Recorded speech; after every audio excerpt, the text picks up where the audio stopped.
voy a hablar de selvas, bosques, agua, mar, bienes naturales, conocimiento, acceso a la cultura, software libre. Son temas que en la sociedad globalizada están tomando una importancia fundamental. Pero también dentro de los bienes comunes tenemos la convivencia en sociedades multiétnicas. Y es un poco también parte de los dramas que estamos viviendo a nivel internacional, llámese Medio Oriente, este europeo, donde desde una lógica y desde una racionalidad instrumental, conflictos que son de identidad, si los consideráramos desde la perspectiva de los bienes comunes, no los seguiríamos intentando resolver como conflictos de intereses. Como muy bien lo dijo recién Miguel Justi, es necesario empezar a dar el debate de cómo construimos el conocimiento, ¿no? La cuestión epistemológica, de qué teoría económica, qué paradigmas son los que precisamente tienen que ser continente de una perspectiva de proyecto de sociedad basada en los bienes comunes. Seguir considerando estas cuestiones desde el paradigma de la racionalidad instrumental, utilitarista, economicista, nos está llevando a la ausencia de soluciones y medidas como, por ejemplo, en el norte del mundo, tratar de resolver los problemas post-crisis. Un pantallazo de lo que está pasando hoy en esta sociedad globalizada. Tenemos, sin duda, agendas en conflicto. Una agenda de los excesos, algunos le dicen de la abundancia, pero a mí la abundancia me parece una palabra positiva, ¿no? Para la abundancia, desde una perspectiva de fe, de humanista, también es saber hacer uso de todos los bienes de la creación, en diálogo, en el respeto y en el poder llevar adelante una administración que sirva a las personas y que proteja al planeta, versus una agenda de la escasez, porque la escasez también es un dato.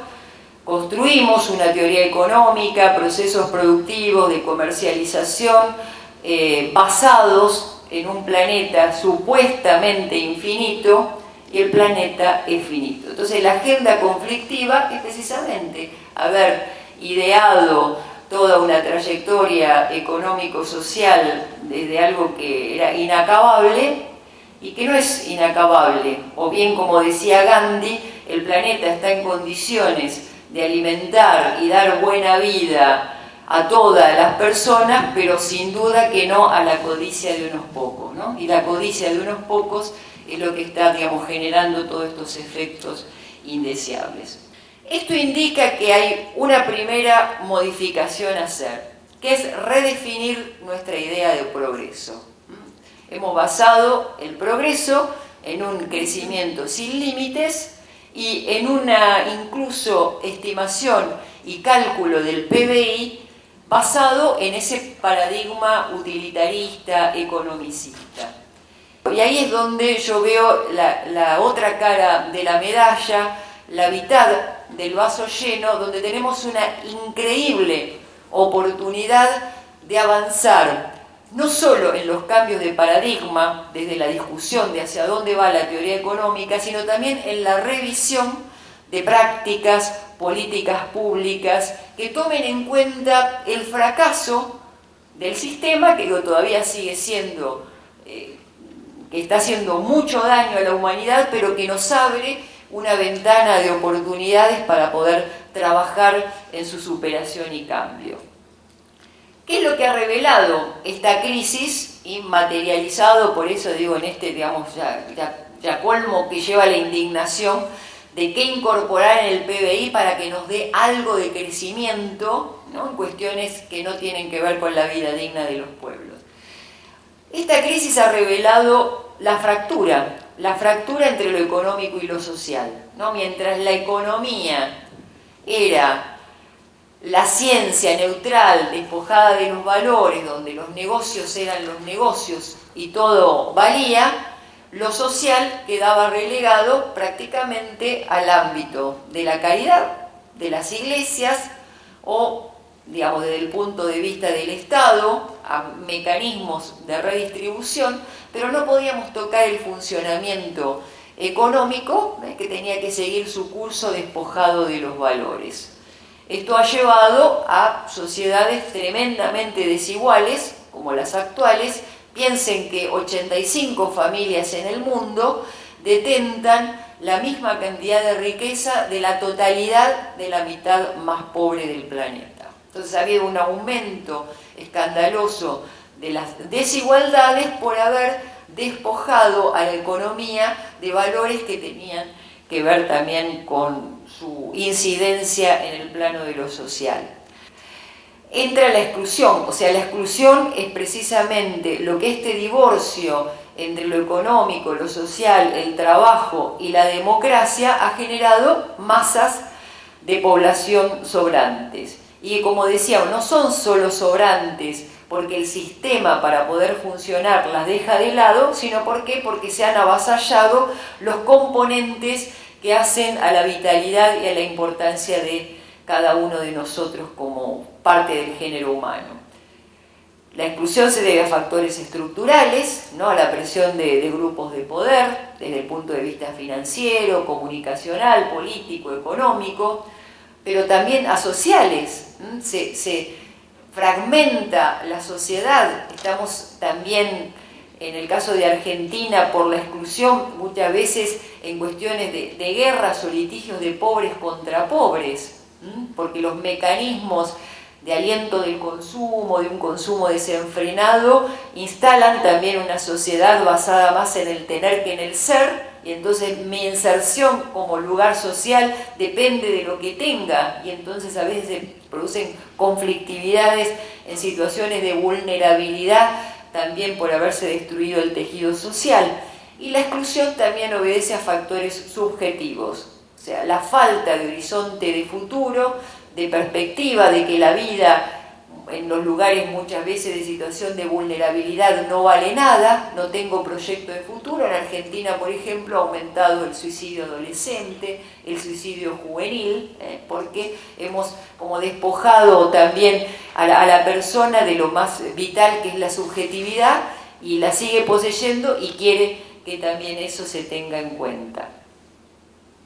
Pero contemporáneamente a esta visión de desarrollo nacen, digamos, pensadores como Amartya Sen, que dice, bueno, el crecimiento, recorro los países, las economías crecen, pero la población está cada vez más sumergida, más excluida, aumenta la desigualdad social, y empiezan a mirar la economía. Él es, digamos, el primer premio Nobel que prácticamente introduce dentro de la discusión económica los factores subjetivos, y dice, prácticamente es esto: las personas están en situación de pobreza no solo porque les falta lo material, sino que les faltan otros activos.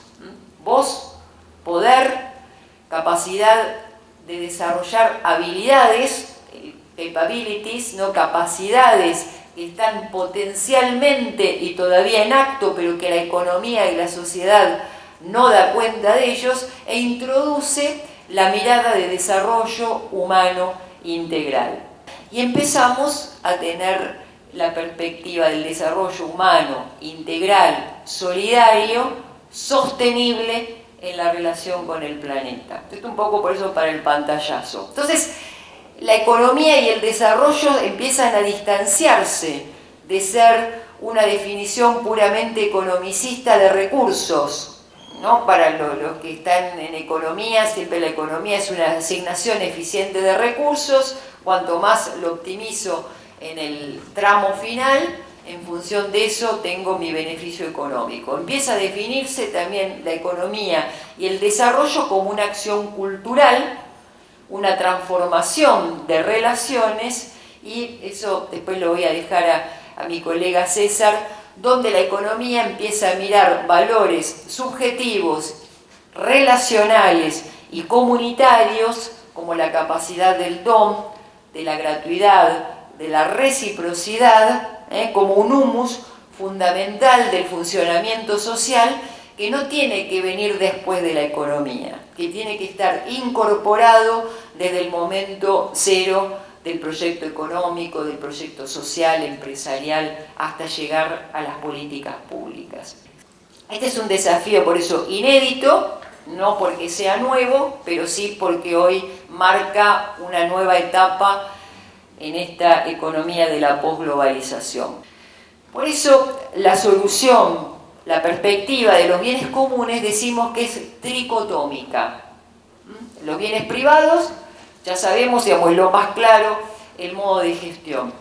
Los bienes públicos, los bienes comunes, puramente desde una perspectiva estatalista, tampoco puede llegar a garantizar ni una perspectiva unitaria ni dual, porque lo estamos verificando en el caso más claro de una sobreexplotación de recursos naturales. ¿Por qué tricotómica? Porque necesariamente desde la perspectiva relacional necesitamos una nueva ecuación de funcionamiento, de planificación, de mirada entre sociedad, Estado y mercado, ¿no? Una subsidiariedad, como se llama, circular, donde ninguna tenga el vértice, pero que sí sea una unidad en la diversidad. El Estado va a tener que seguir garantizando la universalidad, también estableciendo controles, ¿no? La sociedad tiene que poner en acto el valor que tiene de la reciprocidad, de la subjetividad, de estar cercano a la necesidad, pero también estar cercano a la solución, como también Elinor Ostrom lo resolvió. Y el mercado, donde no podemos vivir sin mercado, porque el contrato nos llevaría a situaciones caóticas, pero con un redimensionamiento de su rol y función dentro de esta tríada que tiene que, esperemos, también manejarse en una nueva ecuación. Entonces, nuevos paradigmas que requieren espacios como este, por eso estamos abriendo realmente algo que para mí da muchísima esperanza y que tiene que ver con multiplicar espacios de diálogo, de formación, de conocimiento que impliquen el debate no solo de cómo preservar, multiplicar los bienes comunes en función de la generación presente y la futura, sino también hacia dónde vamos como teoría económica social en construir nuevos paradigmas que sean continentes dignos de este modo de funcionar como sociedad. Muchas gracias.